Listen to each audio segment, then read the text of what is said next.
એ તો હવે આ ફિલ્મ આવ્યા ને બેનું રમે ફિલ્મમાં.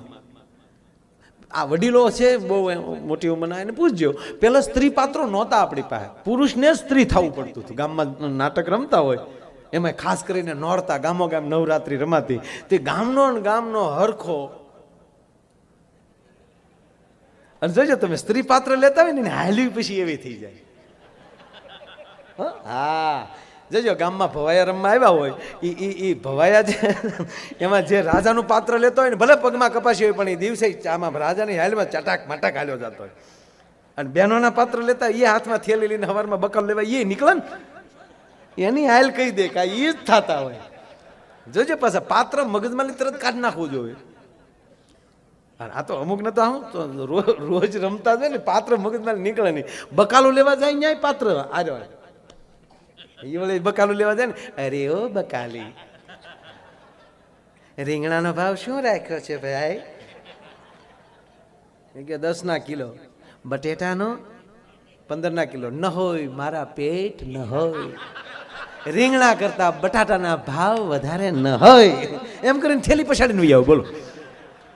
અને પછી રાજાનું પાત્ર લેતો ઈ જાય, અરે ઓ બકાલી, રીંગણાનો ભાવ શું રાખ્યો છે? કે 10 રૂપિયા કિલો મહારાજ. બટાટાનો ભાવ 15 રૂપિયા. ન હોય પાપી, ન હોય. એમ થેલી પછાડી. પાત્ર જ્યાં છે ત્યાં સુધી રાખો.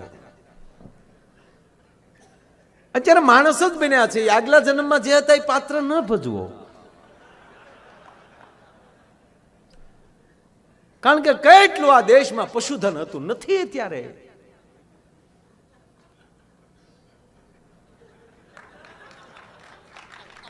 કારણ કે જીવ ફરી જાય છે, જીવ નવો બને.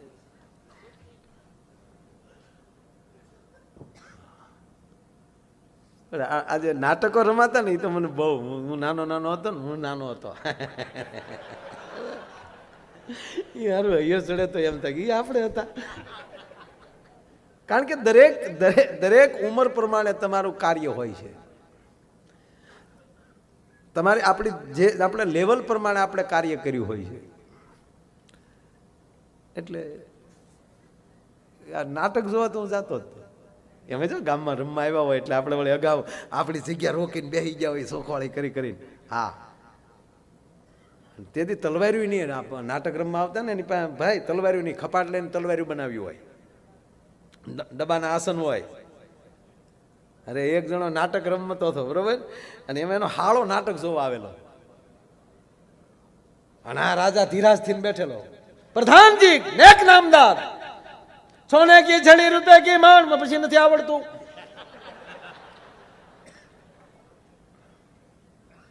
મહારાજા ધીરાજ ને ઘડી ખમ્મા બરાબર છે પ્રધાનજી. પ્રધાનજી આપણું રાજ કેમ હાલે છે? બાપુ હોળીના ભડકા જેવો. આપણા રાજમાં કોઈ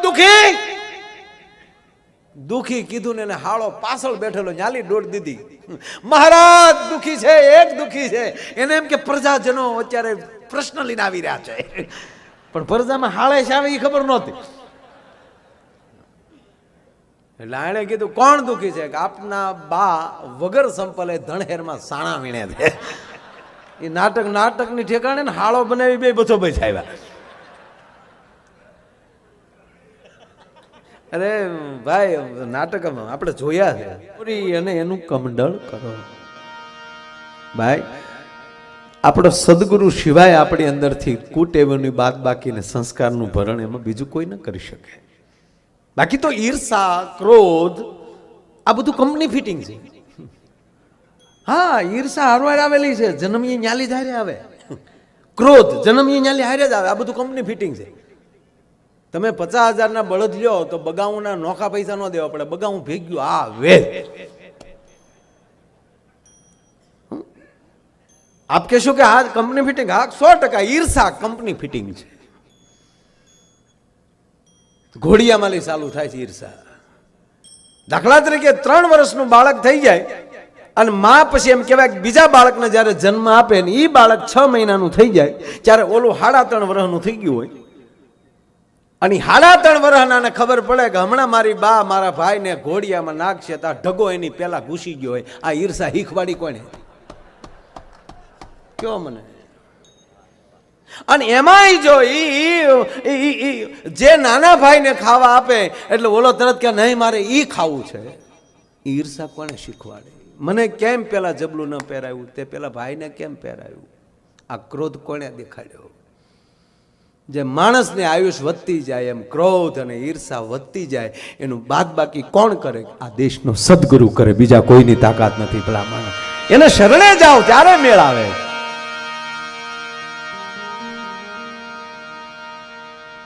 એટલે ભાઈ મને એક પ્રસંગ યાદ આવ્યો એટલે કહું.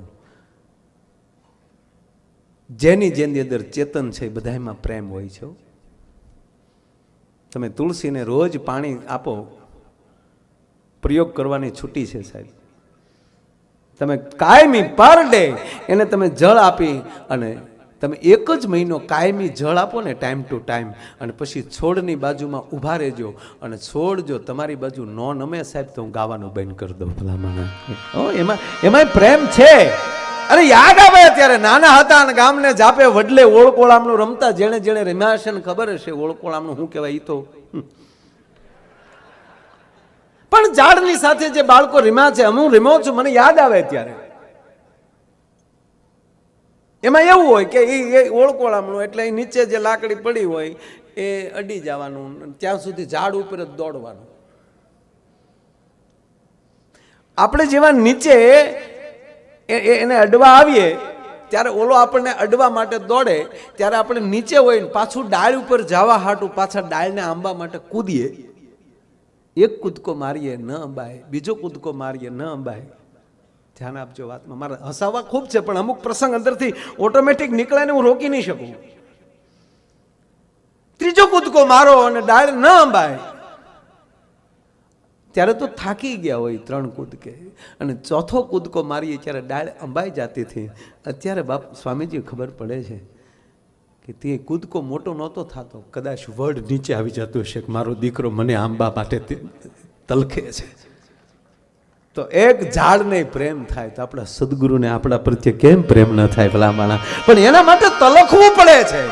તમને જે બોલાવતી વખતે ઉત્સાહ શું કામ કરાવે કે તમે તલખો. પીડા વગર પ્રાપ્ત નહીં થાય કાંઈ. અંદર પીડા હોવી જોઈએ. મારા સદગુરુ પાસે મારે જવાની મારી પીડા છે. સંપત્તિની એસી કે તેસી.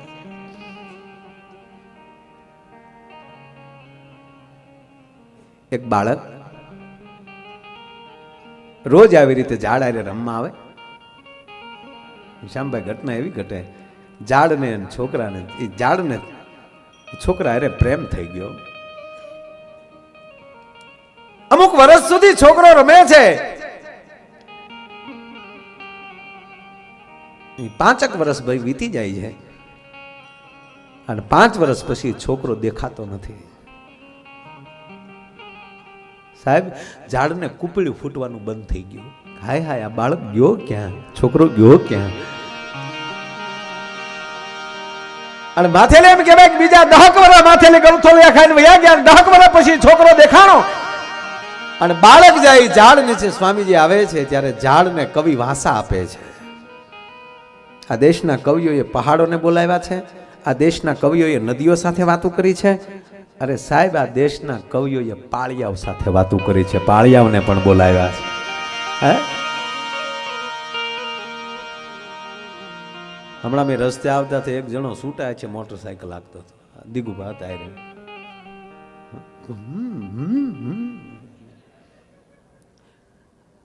મેં કીધું મરી જવું હોય તો એને બોલાવીને ઊભો રાખીને એમ કહો ને માનવ બોમ્બ બનીને બાજુના દેશમાં વયો જાય ને, મરી જાય તો અમર તો થઈ જાય. અહીંયા ખોટો ટાયરમાં વયો જાય. હા એવા તારે મરી જ જવું છે તો કઈક હરખા મરતા તો શીખ યાર.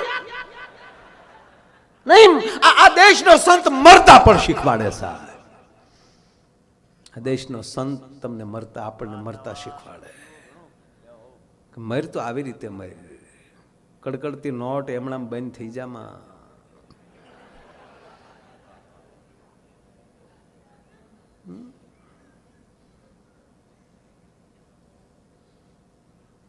પ્રતાપ મરતા શીખ્યા. શિવોજી મરતા શીખ્યા, આ દેશનો સંત મરતા શીખ્યો. સાહેબ જીવે ત્યાં સુધીની સમાધિની પૂજા કરવી પડે, જગત જીવે ત્યાં સુધી, દુનિયા જીવે ત્યાં સુધી, કારણ કે બેઠા છે. 10 વર્ષ પછી બાળક આવે છે, ઝાડ એને પૂછે છે, ક્યાં હતો બેટા તું? મને ગમતું નહોતું. અને ત્યારે 20 વર્ષનો થઈ ગયેલો ને 20 વર્ષનો યુવાન એને કહે છે કે શું આવું તારી પાસે? શબ્દમાં ધ્યાન આપજો સાહેબ, વાત ગમે એવી પણ લેવલ જોજો આનું, કે તારી પાસે શું આવું મારે? તારી આજે રમીને હું મારે ભૂખે ભેળાવું? અરે દીકરા આવું કેમ કેતો? હું તો તને આનંદ આપું છું. તું આનંદ આપે પણ તને મારી જવાબદારીની ખબર છે બીજી? ના, 5 વર્ષ પહેલા મારો બાપ મરી ગયો. હું મારા કુટુંબમાં એકનો એક, હું મારી માનો એકનો એક દીકરો, ખારવાનો દીકરો છું.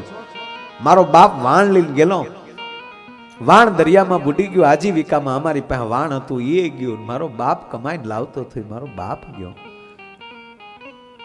અને મારે 10 વર્ષની ઉંમરે મજૂરીએ જવું પડે. 10 વર્ષ તો હું મજૂરી કરું છું.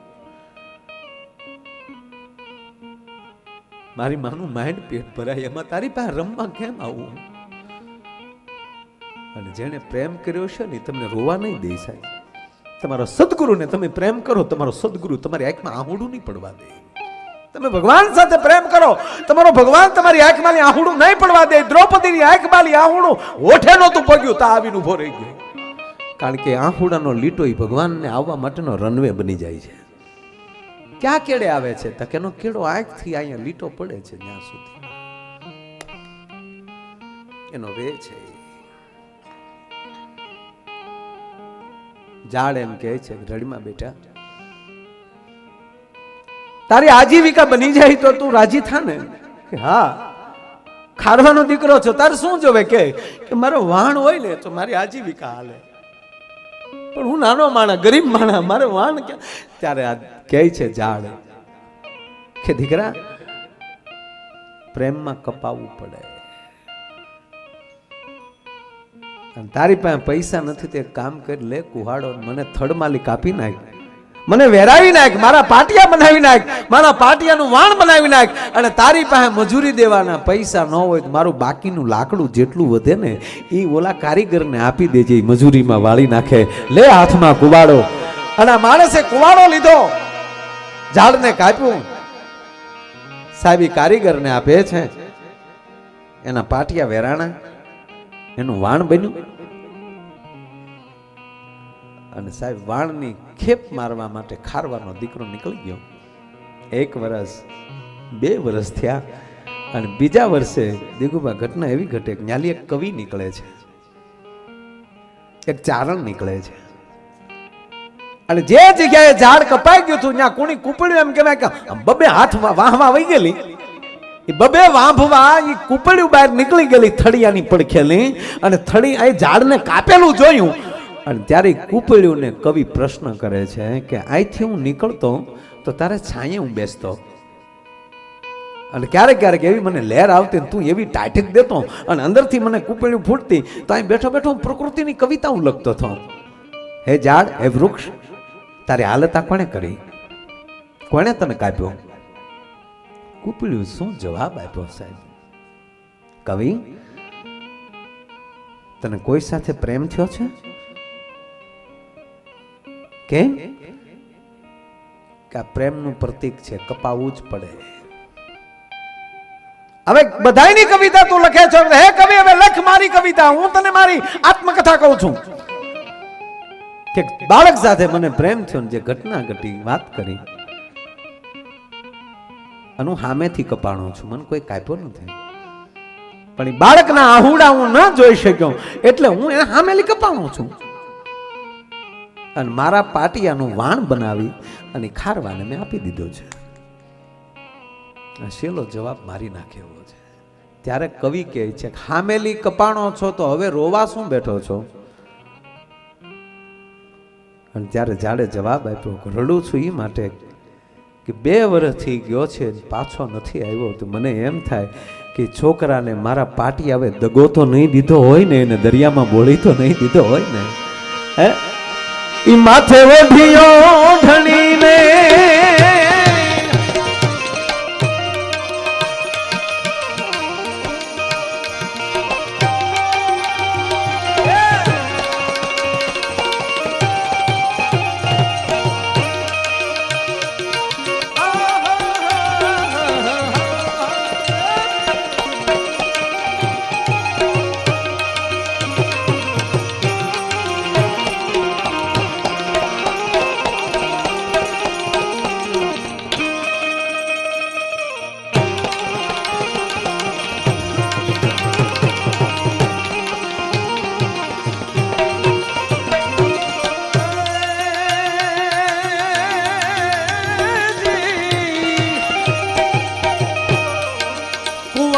કપાણા અમે તો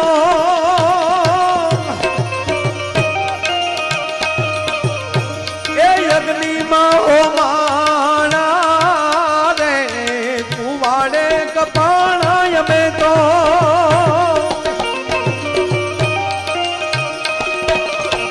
એ અગ્નિમાં હોમાણા રે,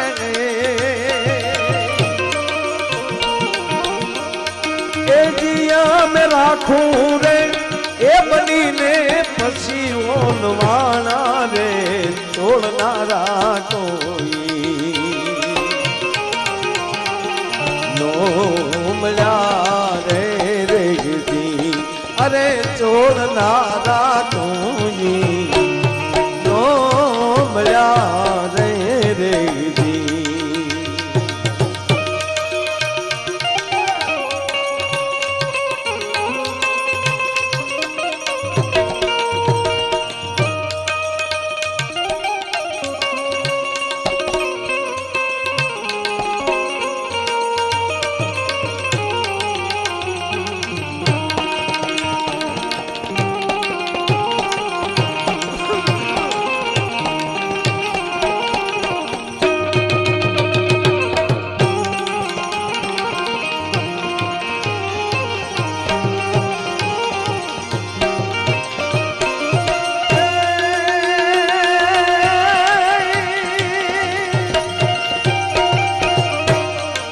માથે ઓઢિયો ઢળીને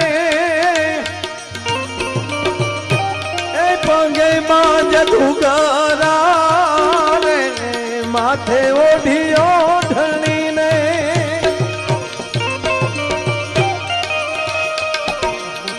એ પગે માં જદુગરા રે,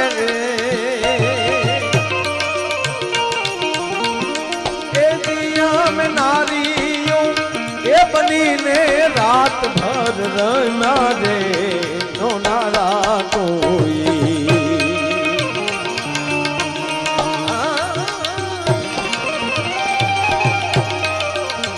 અમે નારીઓ હે બનીને રાત ભર રમ્યા રે, જોનારા કોઈ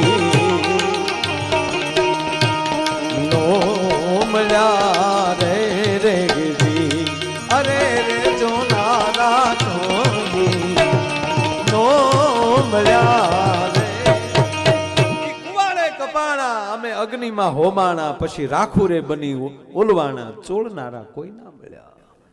અને કવિ કાગની આ પંક્તિ કે માથે ઓઢી ઓઢણી અને પછી પગે બાંધ્યા ઘૂઘરા, અને અમે નારીઓ બની રાત ભર રેમાં જોનારા